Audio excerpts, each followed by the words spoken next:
出门拍摄带的次数最多的是什么呢？一台微单，一台单反相机，一台德味的徕卡相机，还是我相信大部分的人应该跟陆叔一样，你带出门最多次数的一定是那台手机。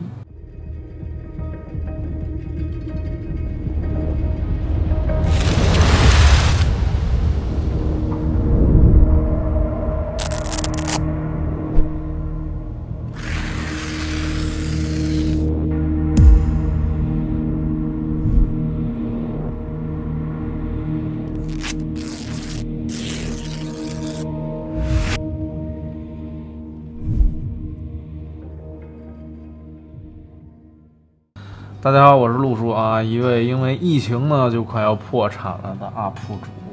那么这一次呢，陆叔刷脸呢跟华为借了一台 P40 Pro 的手机啊，玩了3个月的时间。今天呢，终于给大家带来了我这3个月的使用体验。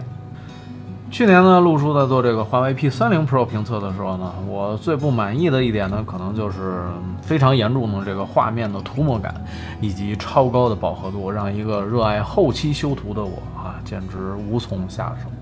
但如果你是一个摄影小白呢，咔嚓一键，你就可以得到一张很完美的照片。那么这次华为 P40 Pro 的推出呢，几乎解决掉了陆叔所有的这个痛点。虽然呢，它和单反的画质比较起来呢，还是有那么一点点的区别，但是呢，你这个体积这样的画质没毛病。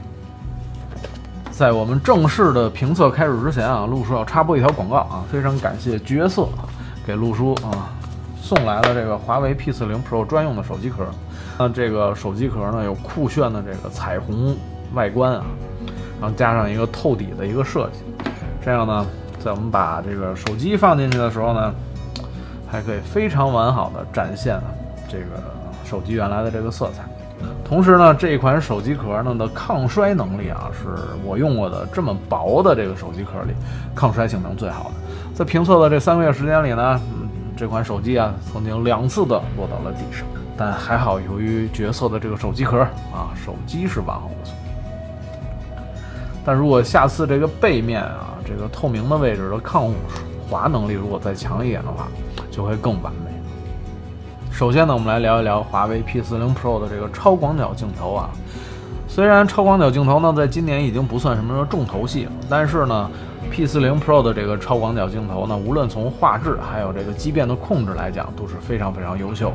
有的时候呢，由于这个拍摄环境的限制啊，我们想要拍摄一些非常特殊的题材的时候，这个超长焦啊就非常非常有用了。如果你懂我在说什么的，超远的变焦呢，可以帮助你实现曾经触不可及的拍摄主题。大光圈是摄影爱好者的天堂啊！想把一个姑娘拍美怎么办呢？场景根本不重要，把背景通通的虚化掉，完美。华为 P40 Pro 呢，这一次就搭载了徕卡 0.95 的镜头啊。作为一个视频拍摄的爱好者啊，出门不带稳定器啊，你开玩笑吗你？但是啊，华为 P40 Pro 让这一切成为了可能。华为 P40 Pro 呢，自带一个3脚架的防抖模式啊，就是你拍摄的时候，你手可以这样抖，但是你的画面呢，丝毫都不抖。这个呢，让陆叔就想起了当年使用这个 GH5 的3脚架模式的感觉，简直神了。接下来呢，陆叔跟大家聊聊这个华为 P40 Pro 的这个夜神模式啊。大家都知道 P30 的这个夜间拍摄效果就已经很好了，但是 P40 更加的强大。尤其呢，当我们在夜间拍摄的时候呢，它少了很多画面的这个涂抹感，并且呢，对这个噪点的控制能力啊更加的强悍。那么这一次呢，手持拍摄的画质呢更加的清晰啊，噪点的这个控制更加的优秀。同时呢，所有的一切啊，我们手持就可以完成。3脚架是个什么东西？对于陆叔来讲呢，华为 P40 Pro 这一次的升级，我最满意的一点就是它的这个前置摄像头啊。为什么说最满意呢？我们终于可以不像 P30 那样，一大老爷们儿啊，拿着一手机咔嚓2张，哇塞，磨皮磨的那要叫一个光滑，让我们失去了男子汉的气度。这一次我们用华为 P40 Pro 自拍的时候啊，完美的保持了我们肌肤的瑕疵。当然呢，瘦脸的功能啊，还是必须要开的。那么陆叔最喜欢的呢，就是这个前置的摄像头啊，这一次支持了这个大光圈的效果，我们可以把背景的虚化拍得特别的美。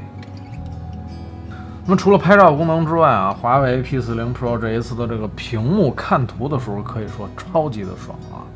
至于它到底有多牛啊，陆叔其实评测的时候最不喜欢说这些专业的术语，什么那个 OLED 啊，什么 P3色域啊，这些乱七八糟的，说了很多人也不懂，你知道吧？其实我也不懂啊。